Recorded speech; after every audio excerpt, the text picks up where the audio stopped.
सभी को। जैसा कि आप जानते हैं हमारी जो प्रश्नावली चल रही है 6.2, उसमें हमने बहुत से प्रश्न कर लिए हैं। अब हम आज पहुंचे हैं प्रश्न संख्या 11 में, और ये प्रश्न जो है परीक्षा की दृष्टि से महत्वपूर्ण है और अक्सर 4 नंबर में पूछे जाते हैं। तो आप प्रश्न ध्यान से देखेंगे। प्रश्न है, एक कण वक्र 6y बराबर x³ + 2 के अनुगत गति कर रहा है। वक्र पर उन बिंदुओं को ज्ञात कीजिए जबकि x निर्देशांक की तुलना में y निर्देशांक 8 गुना तीव्रता से बदलना है। तो आप ध्यान देखेंगे, आपको पॉइंट निकालना है, x और y का मान निकालना है, और कंडीशन दे रखी कि y निर्देशांक की तुलना में x निर्देशांक की तुलना में y निर्देशांक 8 गुना तीव्रता से बदलना है। तो सबसे पहले आपको जो वक्र की इक्वेशन दे रखी है वो लिखेंगे। आपको दे रखा है 6y बराबर x³ + 2। अब बदलने की गति को अगर हम t के रेस्पेक्ट में अगर हम चेंज दिखाएं, तो मैं इसको t के रेस्पेक्ट में करूंगा तो 6 dy/dt जो आएगा, x³ का जो हम d/dt of x³ + d/dt of 2। तो देखेंगे आप, क्योंकि परिवर्तन हो रहा है समय के सापेक्ष, तो d/dt मैंने लिखा है, तो 6 dy/dt बराबर x³ का 3x² हो जाएगा। चूंकि t के रेस्पेक्ट में है तो dx/dt लिखेंगे, और t का क्या हो जाएगा, d/dt ऑफ 2 0 लिख देंगे। अब एक समीकरण आपको, उसको समीकरण नंबर 1 मान लेंगे। अब आपको एक शर्त और दे रखी है इसमें कि x निर्देशांक की तुलना में y निर्देशांक 8 गुना तीव्रता से बदल रहा है, यानी कि y जो है हम लिखें 8 टाइम्स ऑफ x जो है। तो अगर y की परिवर्तन की दर देखें तो dy/dt देखें, परिवर्तन के रेस्पेक्ट में देखेंगे तो 8 टाइम्स ऑफ dx/dt लिखेंगे इसको एक्चुअल में। वैसे आप लिखेंगे y = 8x लिखेंगे, लेकिन जो परिवर्तन की दर कह रहा है, बदलने की दर को हम ऐसे दिखाएंगे, dy/dt = 8 टाइम्स ऑफ dx/dt, यानी y के परिवर्तन की दर x के परिवर्तन की दर से 8 गुनी है।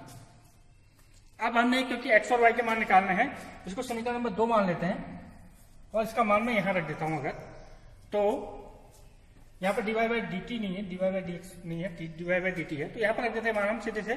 तो यहाँ पर रखने पर कितना आ जाएगा, 6 × 8 dx/dt रख दिया मैंने। यहाँ पर 3x² dx/dt, आप समझ रहे होंगे।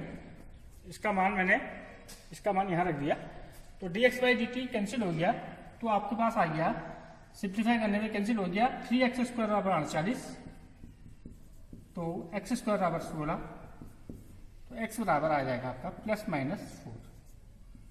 चूंकि आपने दोनों बिंदु निकालने हैं, x के 2 मान आए और y के मान निकालेंगे आप, तो y के भी 2 मान प्राप्त होंगे।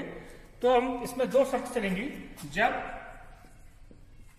x बराबर 4 है तो y का मान देखते कितना आया, 6y बराबर x³ + 2 आपके पास ओरिजिनल समीकरण है। 6y बराबर x³ यानी कि 4 का क्यूब + 2, 6y बराबर 4 का क्यूब जानते हैं 64 + 2 66 होता है, तो y बराबर 66/6 यानी कि 11 ही है। यानी कि जब x बराबर 4 है तो y बराबर कितना आ जाएगा आपका, 11 प्राप्त हो जाएगा, यानी कि हम इसको 4,11 भी लिख सकते हैं। इसी प्रकार से देखेंगे, जब x का मान -4 है, इसको यहां कर लेते हैं। जब x बराबर -4 है तो 6y बराबर कितना हो जाएगा, -4 का क्यूब + 2 हो जाएगा। 6y बराबर -4 का क्यूब -64 होगा + 2, तो 6y बराबर -62 आ जाएगा। तो y बराबर आ जाएगा -62/6। अगर छोटा सा इसको सिंप्लीफाई करें तो इसका मान आ जाएगा, 2 से भाग चला जाएगा दोनों में, -32/3 या 31/3 हो जाएगा। तो जब हम x का मान -4 है तब y का मान कितना आ जाएगा, -31/3 हो जाएगा। तो इसको हम ऐसे भी लिख सकते हैं, -4 को -31/3, यानी कि आपको 2 पॉइंट प्राप्त होंगे, एक 4,11 और एक 4,11 पहली इक्वेशन से प्राप्त हुआ है, और -4,31/3 दूसरी इक्वेशन से प्राप्त होगा। तो अगले प्रश्न पर आ रहे हैं 6.1 के। तो एक प्रश्न रखा है, वायु के एक बुलबुले की त्रिज्या 1/2 सेंटीमीटर प्रति सेकंड की दर से बढ़ रही है, उसके आयतन के परिवर्तन की वृद्धि दर ज्ञात कीजिए जबकि उसकी त्रिज्या 1 सेंटीमीटर है। तो ऐसे प्रश्नों को हल करने से पहले आपने प्रश्नों को 2 या 3 बार पढ़ लेना चाहिए ताकि आपको आसानी से उनको हल करने में कोई ज्यादा परेशानी ना हो। तो अब आप देखेंगे बुलबुले की त्रिज्या, यानी कि आपको वॉल्यूम, आपको जब तक आयतन के परिवर्तन की दर निकालनी है तो यानी कि पहले तो आप देखेंगे क्योंकि बुलबुला है तो वो स्फीयर होगा, तो उसका आयतन जानते हैं आप, v बराबर जो होता है 4/3 पाई r³ होता है। इसको आप पहले सबसे पहले समझेंगे। वायु का बुलबुला जो होगा एक स्फेरिकल होगा, गोला होगा, जिसकी त्रिज्या अगर r ले रखिए तो उसका आयतन क्या होगा 4/3 पाई r³ होगा।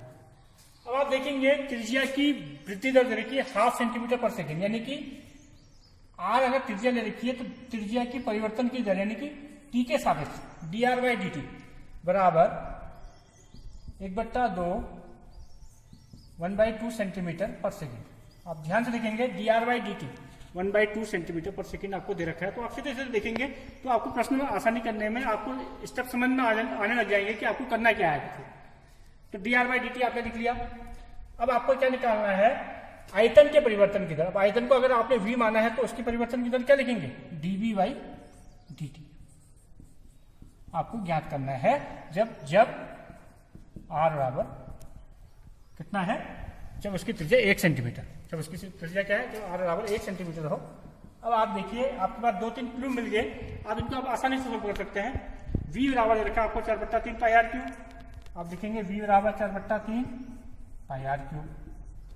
अब आप dv/dt लगा दीजिए, इसमें कितना हो जाएगा 4/3 पाई r³ का 4/3 पाई कॉन्स्टेंट हुआ, r³ का आप जानते हैं 3r², क्योंकि t के रेस्पेक्ट में है तो dr/dt लिखना जरूरी है। अब आप देखेंगे 3 से 3 कैंसिल हो गया,